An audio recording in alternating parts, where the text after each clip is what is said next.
Everybody, so we are leaving Rattlesnake Island, another successful day on the water. Today we were able to catch some fiddler crabs as bait, so I'll show you guys how to look for those, a couple clips of just them kind of burying themselves down, see what they look like, a couple tips on how to hook them, and then we were able to add to the different species count that we've been able to get on this affordable fishing challenge. Again, this is the $34 rod and reel combo that we picked up from Walmart, and all inclusive with the bait that we have purchased so far, terminal tackle, artificial lures. We're in for $77. We are going to try to see how far we can stretch this rod and reel combo as mentioned in prior videos, and just a proof of concept that it really doesn't break the bank to get out fishing and catching a variety of species in a variety of different environments. So please stay tuned, enjoy the show, and we'll see you guys back later. Please leave a like, comment, and subscribe if you enjoy the content. Thank you very much.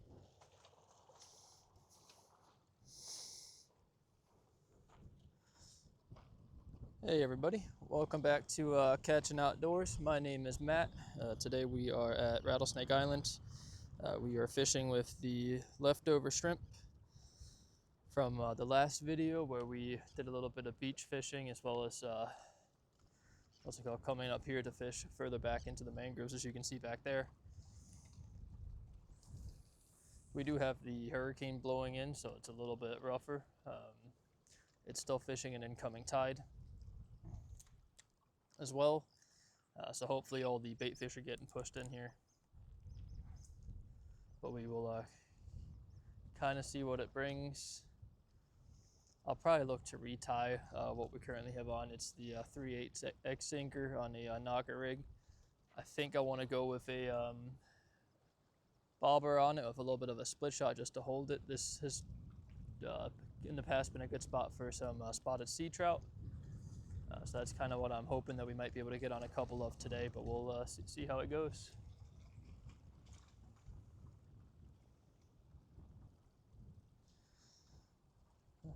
All right, everybody, not much activity right here. We're gonna head a little bit deeper onto the island. See if we can't possibly find a couple fiddler crabs to use as some live bait just to get something fresh. Then we will try to get the rod back in further down where there might be a couple mangrove snapper. So I'll see you guys when we get down there.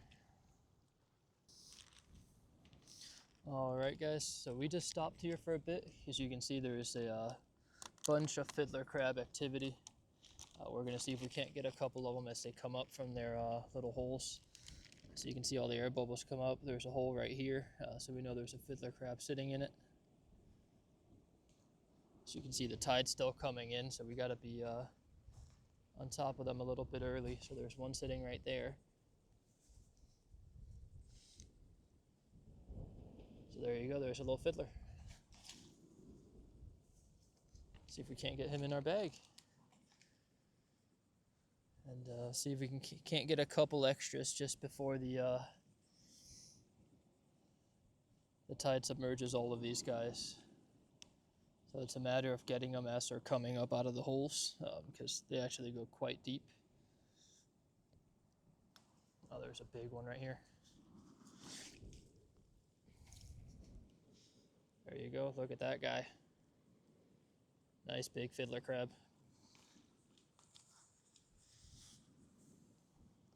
So I think we're going to go ahead and take the shoes and socks off, and we'll stomp around here a little bit, see how many of these we can get, and we'll get to fishing. We're going to see if we can't get probably about 2 dozen of them, and then we'll be back. But all of this is just running around like this, kind of scavenging. You can see them all throughout. We definitely want to try to get some bigger ones. This guy's a little small, so we'll let him back out. It's not big enough to justify taking out of the breeding flock.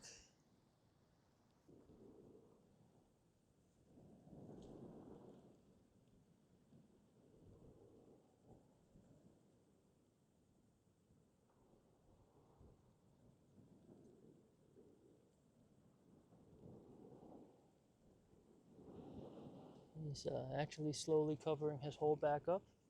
He must be sensing our presence and just trying to cover it up so no predators come out. You should see him come back out here in a second. Let's see if he doesn't. There's another nice one in this hole that we're pointing at now.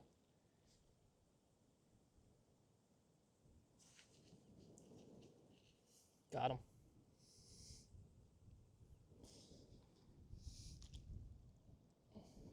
Look at that, guys. Another nice one.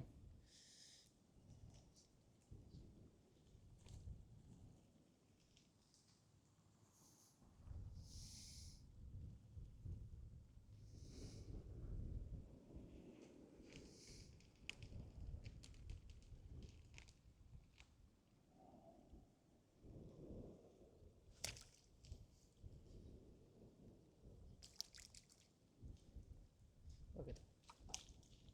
They do pinch, so you just got to be conscious of that. Oh, we got this guy again, though. So it's a good little collection so far. We're going to see if we can't get a couple more bags open so they're not suffering. We'll get them back in the shade once we start fishing, just so they don't overheat. There's one there. Look at that. Beautiful.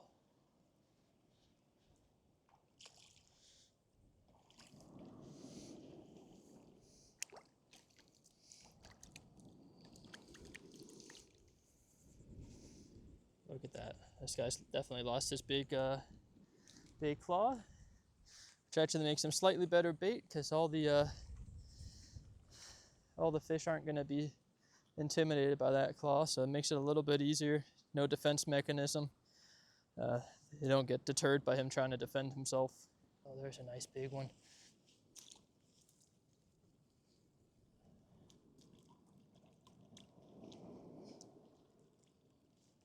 Got him.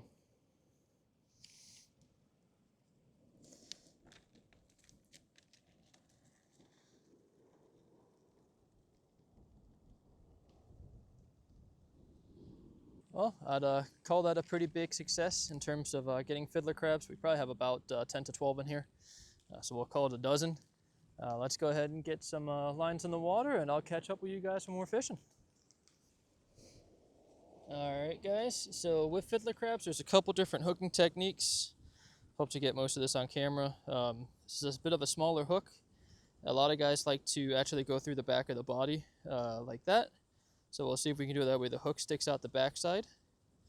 So you'll just kind of come in the leg and slide the hook all the way through to the opposite side. So that way the hook will just kind of sit on it. He actually looks very, very natural, and it's going to be hard for him to dig down into the ground. We're going to keep the knocker rig going for a little bit, see if we can make it work. If we're not getting any luck, then we will switch it over to probably a bobber with a split shot just to get it down a little bit. But for now, let's see if we can't get hooked into something. I'm guessing in this spot we're most likely to get onto a mangrove snapper. However, there's plenty of other species around. There's redfish, flounder, trout, as mentioned earlier. Trout usually is more of a top water thing with shrimp, especially live shrimp. But it's fishing, and anything is possible.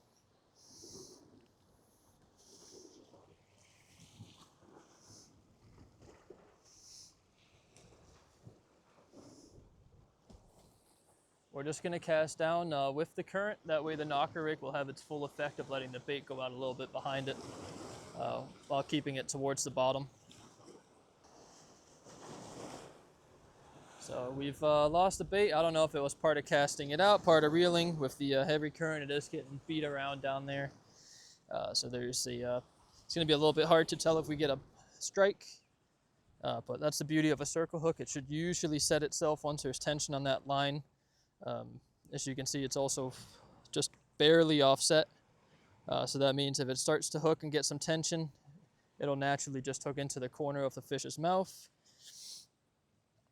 which makes for better releases, less chance of gut hooks, and just simplifies the fishing process. As you can see from this guy, just like most other crabs and crustaceans are able to regrow their limbs. So he's clearly lost his big pinchers at some point. He has two small ones going right now. He's really trying to get a hold of me, but they're too small to do any sort of damage. This guy, I think we're going to try to hook him a little bit different. We'll just go straight through the bottom and out the top, down towards the back, and see if that doesn't yield anything. It's a little hard to tell with the current if it's fish hitting the crab or if it's just the current ripping our lead weight into the rocks. It could be either or. I don't know. Let's see if you guys can't get a view on the rod tip. See some of that action.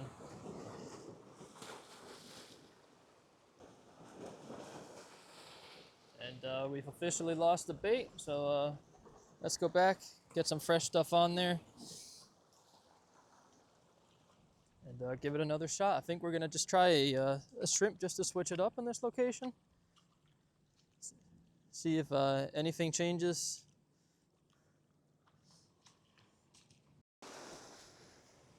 As mentioned in the last video as well, I wish I could have been able to pick up some heavier leads. Walmart was just out of stock at the time of checking. So we'll have to do with what we got. Maybe one day we'll go pick up some more stuff. Obviously, we'll add that cost to our total at the end. But for today, our total spend for this setup is going to stay at $77. That includes all the artificial things that we haven't used yet. The 500 yards of line, which obviously is going to last us years. So we'll see if we can't get the cost per fish down significantly.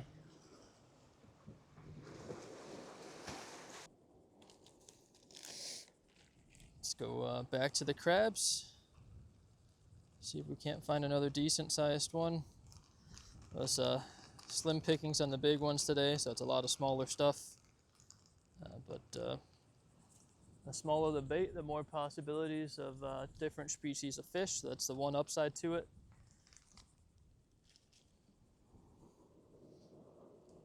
And, let's see if that rings true.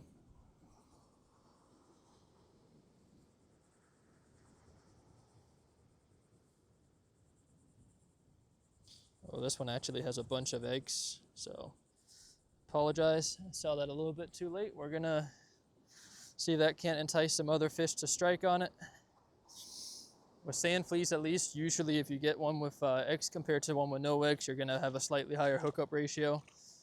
The interesting part with this is actually that they're like a dark purple color, it almost appears. On sand fleas, they're a bright orange. Which offers a bunch of contrast to the,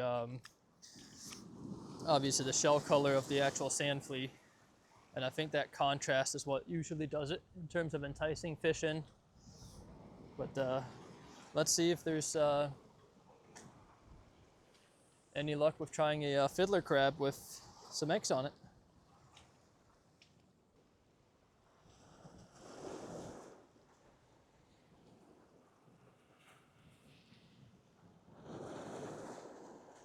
Oh, there's a fish. Come on, bring it in. What do we got? Gonna get some mangrove. Oh, and it is. Look at that. Beautiful little mangrove. Certainly not keeper size. Let's get him off the hook. We'll bring him over to the other camera so you guys can get a nice close-up of this beautiful species. So third separate species on this setup. Again, beautiful fish. Not a keeper, it's about palm size, so we're gonna say about 8 inches on this guy. Delicious flaky white meat when you really start to get on them. But again, beautiful fish. So there he is, guys. Beautiful little fish.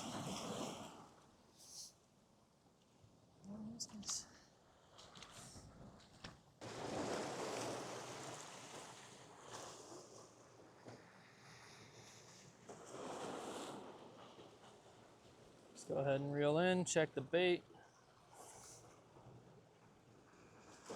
Still on. Go ahead and cast in the opposite direction. Also forgot to mention, I realized the crab that we actually got the mangrove on was the one with the eggs. So there could certainly be something to just overall bait with eggs compared to no eggs. It's definitely worked for the one fish we've gotten today out of about 10 to 15 different baits used.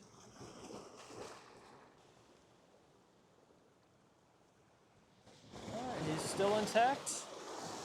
I'll go for one more cast. Throw it the opposite direction. Water's starting to get really high now, so we'll definitely pack up after this one. Head down to the entry point. Try that just for a tiny bit as mentioned. And then pack it up for the day.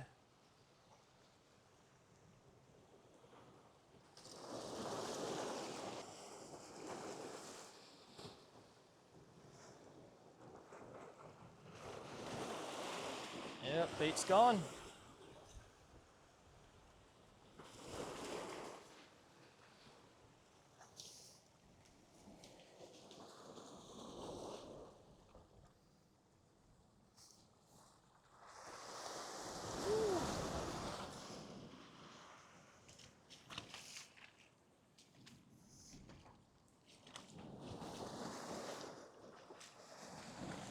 All right, I'll see you guys at the next spot. All right, welcome back, everybody.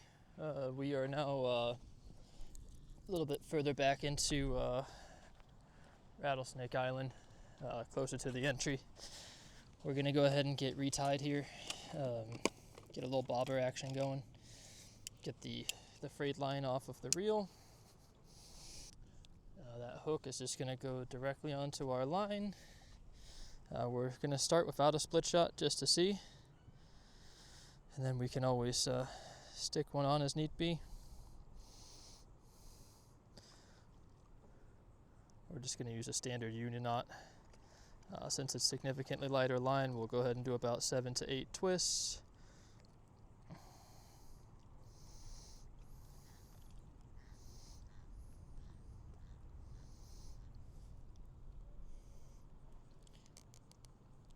Get it cinched down a little bit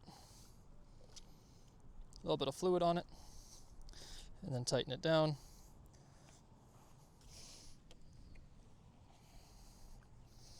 Again, we'll go ahead and cut the tag end.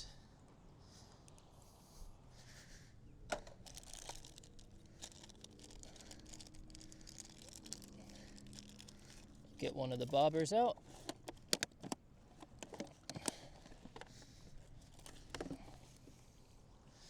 So the beauty of these is it's obviously weighted, so you know it's going to sit in the correct orientation, and it's a simple clip-on as well.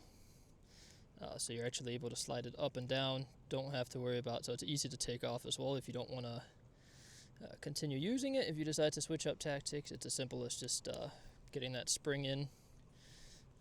So, and again, very easy to adjust as need be, so we'll see how this fares out. We'll shorten it, lengthen it as need be. Since we're using the dead shrimp, I'll see if we can't bury the hook a little bit better. So it's a horrible attempt, but there you go. It's going to sit nice and straight in the water line. Current has definitely slowed down a bit. So you might be able to see some of the mullet jumping out in the background. And as I always say, if there's bait, generally speaking, there's prey fish as well. Obviously what we're fishing for right now isn't going to eat a mullet. It's one of those scenarios where if we could really get out into the center, there is a nice sandbar out here in the middle of it. If at low tide, you can actually walk out there and kind of fish the other side.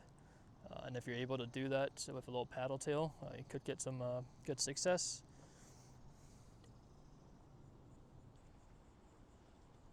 Oh, there you go. Ah, missed it. You can see something ate the something got onto the head of the shrimp. So let's get another one on. We have plenty. We don't have much time.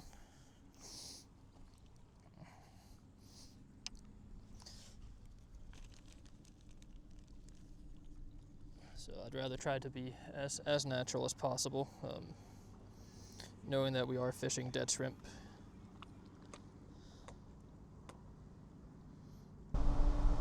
Hey, again, just want to thank everybody that stuck around till the end. It really means a lot. I'm enjoying this process of learning not only the environment up here in terms of fishing, but also just how to edit videos. And it's been a blast so far. It's incredible to see how many people end up actually watching the content that I'm able to produce, and it's an absolute blessing to have all of you watching. So again, just wanted to say thank you. Please leave a like, comment, and subscribe. It really helps the channel grow. It's just my mission to spread some positivity about fishing and hopefully get it going for many generations to come. I feel like we've lost a lot of the outdoors adventures with the technology that's been coming in. More and more kids are stuck behind screens instead of going outside, so hopefully this channel can inspire not only my own children, but also a lot of other children in the world to just get out there and chase some adventure and enjoy nature. So thank you.